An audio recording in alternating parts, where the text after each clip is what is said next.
pessoa judaica, entre aspas, no sentido ideológico, né? Ela chega para você e diz assim: para que essa comparação idiota, por exemplo, de Marielle com Jesus? Comparar o julgamento injusto de algum político com o de Jesus? Jesus é incomparável. Alguém da minha família falou outro dia: Jesus é um caso à parte. Não, Jesus é Jesus. E Jesus está dizendo aqui exatamente o contrário, está dizendo: eu não sou um caso à parte. Eu sou o caso. Colossenses capítulo 1 vai dizer, Paulo fala nos Colossenses, né, vai dizer: ele é a cabeça do corpo, da igreja. Nele tudo subsiste. A sua percepção tem que passar nele. Então, alguém que não foi iluminado pelo Evangelho de Jesus ainda pode fazer essa diferença. Agora, crente não deveria fazer isso não. Eu não posso fazer uma pesquisa científica que não passe pela carne e pelo sangue de Jesus. Eu não posso dar uma respirada durante o dia se não for nele. Pelo menos a consciência para fazer isso eu tenho.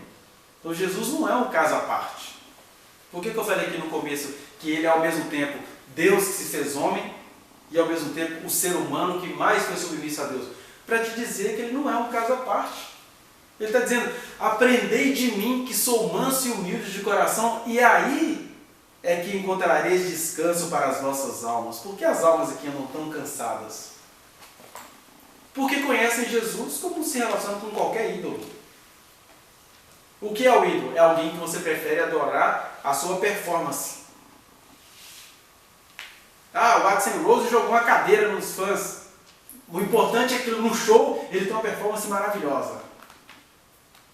O Justin Bieber dormiu com a prostituta. O importante é que no show o ídolo é assim. E se ele te desiludir, você mata, como mataram o John Lennon. Né? Mas Jesus não é ídolo, ele quer ser verdade na sua vida. Por isso que ele nem tem medo que você fique decepcionado com ele. Olha o que Jesus acabou de fazer. Deixou muitos dos seus discípulos decepcionados. Sai fora, não dá certo. Olha, Jesus é um cara muito legal, mas eu detesto confusão. E ele fica lá, conversando aquelas coisas lá, de comer carne, comer sangue. Ele sabe que o pessoal não entende isso e vem falar desses assuntos. Jesus também não gostava de confusão, não. Mas ele nunca correu de responder a perguntas capciosas de gente que acha que sabe demais. Que hoje, se ele tivesse WhatsApp, se ele tivesse Facebook, ele, ser humano, no tempo e no espaço, ele não ia, não. Mandou um WhatsApp besta como esse aqui, ele leva a resposta na hora, não é porque ele gosta de confusão, não. É porque quem se sente salvo demais tem que colocar a salvação em questão. Aí um pastor desses, que se escandalizaria com Jesus, colocou assim, nos dias que a Marielle morreu, né? É tanta gente comparando as pessoas mortas com a morte de Jesus, só não consegue compará-las com a vida de Jesus. Aí alguém mandou isso para mim, eu fui devolver. Fala para ele, que mandaram dele para mim. Pode printar e mandar para ele. Fale para ele que, pelo contrário, ele é uma pessoa que não consegue imitar Jesus em vida. Porque ele jamais vai ser acusado de ser amigo de publicanos e pecadores, e Jesus foi.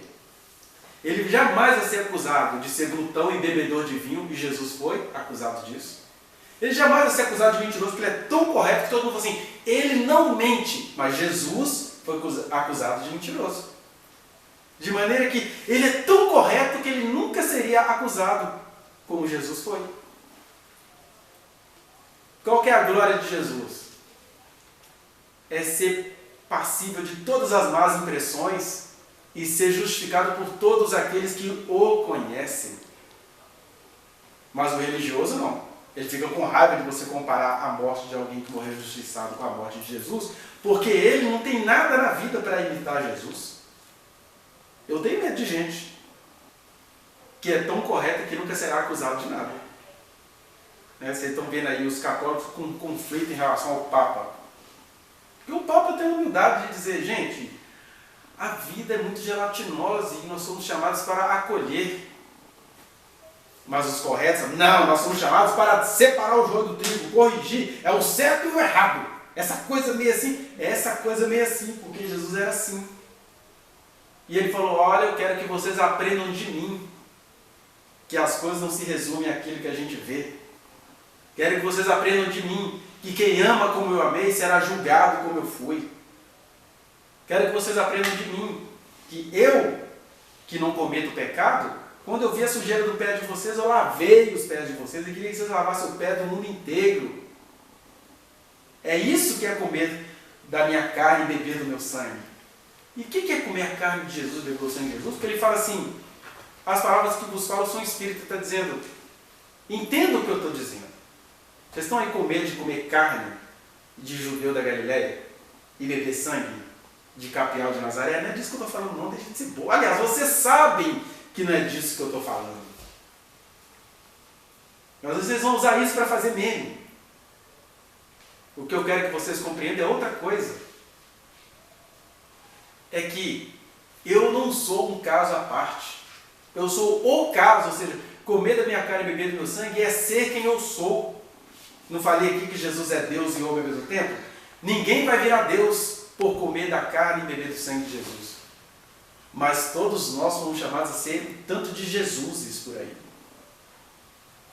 Como seres humanos, submissos ao Pai, perguntando ao Pai sobre tudo, contando com o amor do Pai, crendo de verdade que Deus não está a fim de te sacanear. Por isso você não tem que ser correto. Você vai sendo correto porque você confia nele. Ele está numa situação onde você poderia aprontar toda, mas você não vai aprontar, não é porque os olhos do Senhor estão te vendo, não. Os olhos do Senhor não precisam me ver, o Senhor está em mim. Ele vive em mim. Eu é que estou vendo o mundo através dos olhos dele. É isso que é ser um caso. Não é que Jesus é um caso à parte. O pessoal fica com raiva, né? A quem vai votar em determinado bolso... viu, Arthur?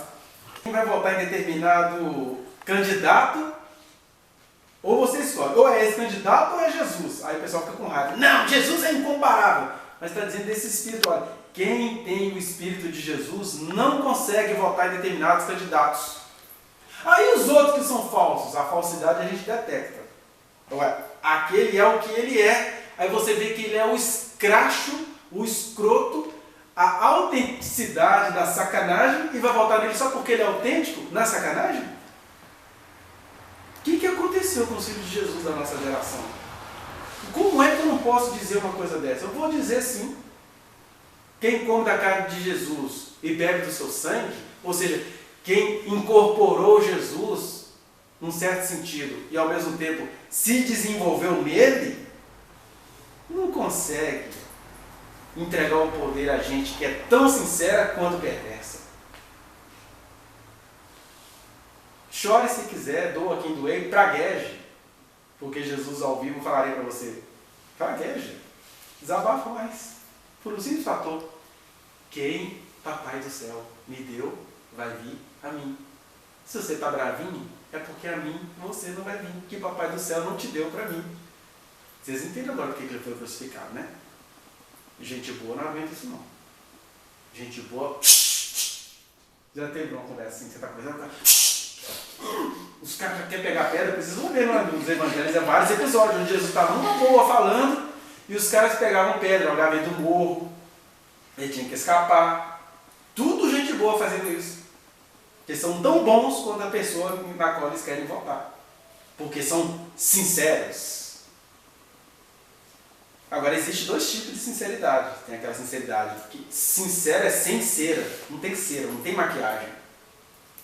Aí tem gente que não tem maquiagem e te mostra o monstro que ele é. E ele é só aquilo mesmo. Agora, existe outras pessoas que são sinceras, como a história infantil da Bela e a Fera nos conta. Onde você consegue... Não, tem um monstro ali, não. Isso é só porque ele está encantado, sofreu um encantamento da realidade, da bruxaria, sei lá do quê. Mas tem uma coisa legal aí a gente tem que aprender com a Bela a conversar com certas coisas feias. Como Jesus era uma coisa feia. Olha que discurso feio. Imagina Jesus ir no Congresso Nacional dizer: vim aqui dizer para vocês 3 minutos regimentais. Quem não comer da minha carne e não beber do meu sangue, não terá a vida eterna. Ou quem fizer o contrário, eu o ressuscitarei no último dia. Olha que coisa mais doida. Só que Deus não se deixa enganar e Ele fala para vocês: eu sei que vocês entenderam. Vocês entenderam tanto que ficaram nervosos. Você acha que alguém que não entende alguma coisa fica tão nervoso quando não entende? Geralmente as pessoas que já entenderam, elas te perguntam e viram para o lado e vão conversar.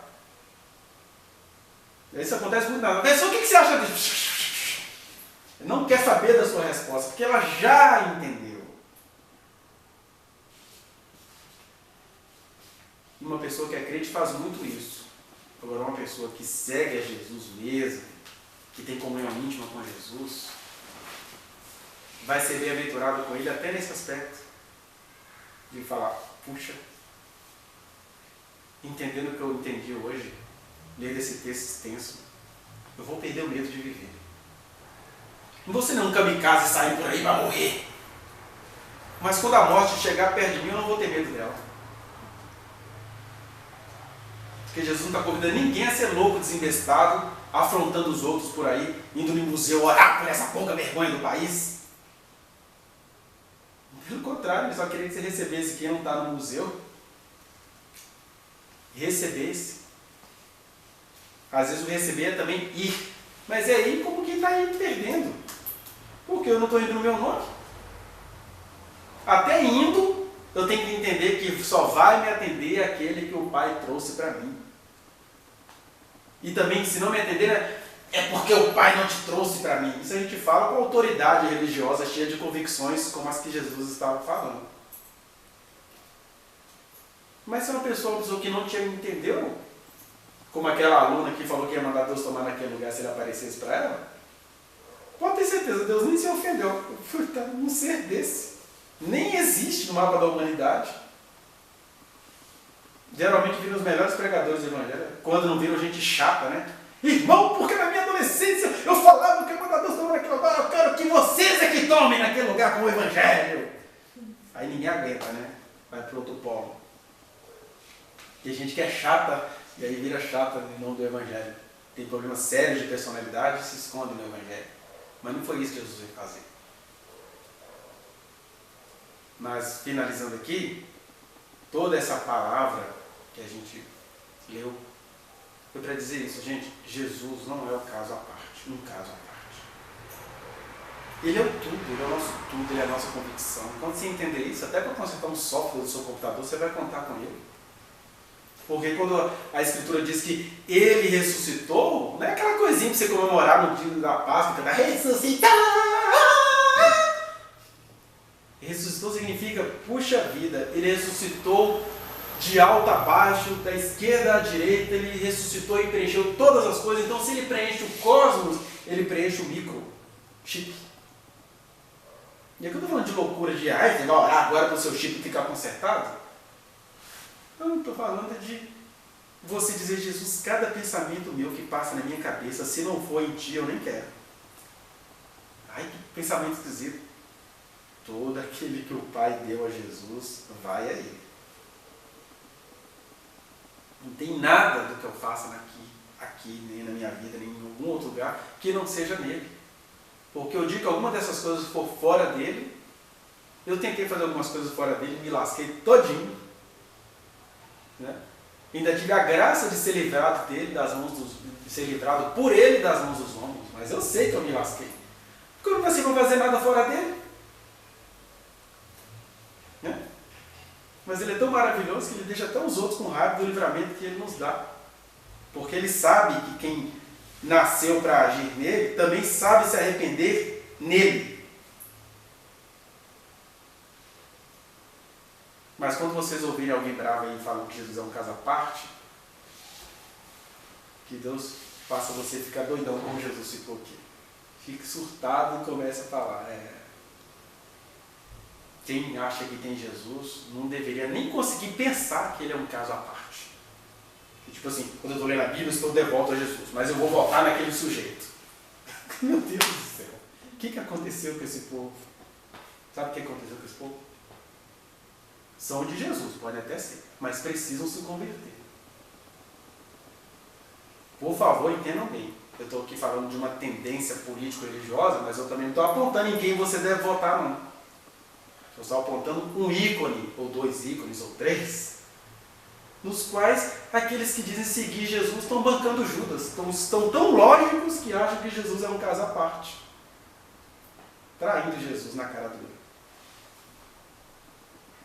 Mas que Deus nos livre, o mundo vai continuar sendo o que o mundo é, a política vai continuar sendo o que ela é, mas nós somos chamados, convocados e até intimados, quem recebeu a revelação, para andar em Cristo, para que Ele seja o cabeça do corpo, da igreja.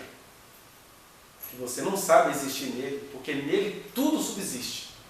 E lá ainda diz, quer reinos, quer principados, quer potestades, nele tudo subsiste. Isso significa que até a maldade do capiroto só não é pior porque está nele.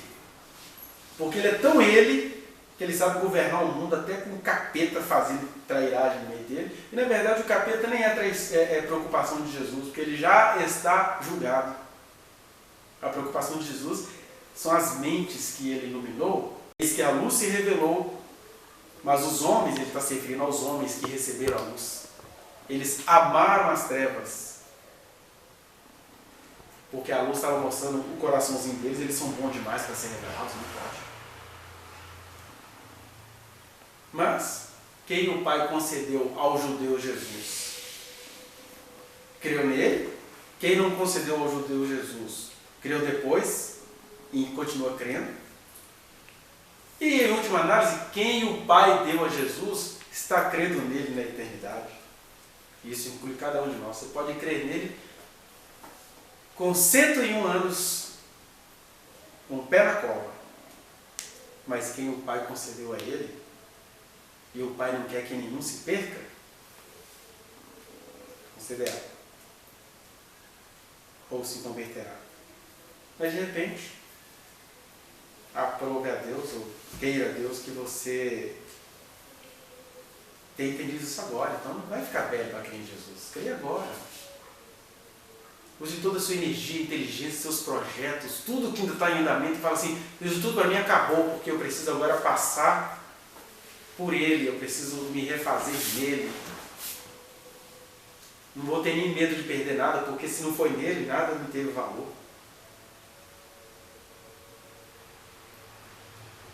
E ainda, a nível de conclusão, eu queria fazer uma observação que eu lembro que eu tinha na minha adolescência, uma música, né? Falava assim, que ele tornou-se pobre para que eu fosse rico, tornou-se feio para que eu fosse bonito, tornou-se servo para que eu fosse príncipe e morreu para que eu pudesse viver. Só que essa é uma fantasia humana. Porque, na verdade, Jesus tornou-se pobre para dizer para mim, você é bem-aventurado porque você é pobre, você está em mim, essa é a maior riqueza. Independente de você ser rico ou não. Ele tornou-se feio para que você aprendesse a não ter aparência nem formosura. Porque a beleza, ela está além disso. Isso não quer dizer também que quem é bonito é do diabo. Bonito no sentido que os seres humanos dão à estética. E que ele tornou-se servo não foi para que você se tornasse príncipe. Tornou-se servo para que você, com ele, abdicasse a sua glória e fosse servo, fiel até a morte de cruz. E a Bíblia fala também que ele morreu, não foi para que você pudesse ver, ele morreu para que você morresse com ele na morte dele e ressuscitasse com ele. Essa é a diferença entre o Evangelho que enfatiza a prosperidade e o Evangelho que está te trazendo a verdade. Em Cristo eu ressuscito, mas eu morro também. Em Cristo eu posso até ser um ser humano competente e rico, mas em Cristo eu sei ser ético ainda que em imensa pobreza. Mas só entende isso quando entende que Ele é o nosso caso, Ele é o nosso tudo. Ele é a nossa alegria. Com Ele, até a vida mais triste tem significado. Eu me lembro que eu já acompanhei situações tão terríveis de sofrimento que eu falava para Jesus, Senhor, se essa pessoa tivesse pelo menos o Senhor como parâmetro, não precisaria acabar com o sofrimento, mas o sofrimento teria parâmetro. Porque morrer com ele é isso, você entender assim, esse sofrimento é horrível, cruel, macabro, mas eu estou nele. Era só isso que o Paulo queria dizer quando ele falava para aquelas mulheres. Olha, seja submissa ao marido como ao Senhor. Tipo, a sociedade que você está não te dá saída, mas aguente isso nele. Porque ele é o nosso tudo. Ele não está dizendo que mulher tem que ser capaz de homem. Ele está dizendo, ainda que você seja alguém que é obrigada a ser capaz de alguém, se for nele, isso tudo vai mudar de significado. Geralmente há surpresas. Né? Mas amém. Deus os abençoe. Vá no link que está aqui na descrição e acesse a reflexão na íntegra. Se você quiser acrescentar algo, falar comigo, vá às minhas redes privadas. Eu estou no Instagram, no Facebook, no Twitter. A gente pode conversar por lá. Não se esqueça de dar o like nesse trechinho de vídeo, compartilhá-lo e se inscrever neste canal, apertar o sininho para você receber as notificações. Muito obrigado.